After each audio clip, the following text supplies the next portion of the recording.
আজ এই চকলেট পেয়ে কেমন হ্যাপি? ঝগড়া করার পর চকলেট এনে দিয়েছে আবার হ্যাপি। তুমি আর কোনো ডে পাওনি এবারে? কোনোবারই পাই না। কিচ্ছু দেয় না?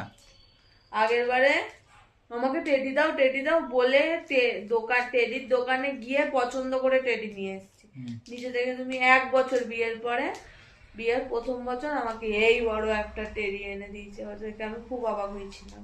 হুম। তারপর থেকে আর দাম না। ওই তো ওটাতেই ও অবাক হয়ে গেছিল বলে আর দিন।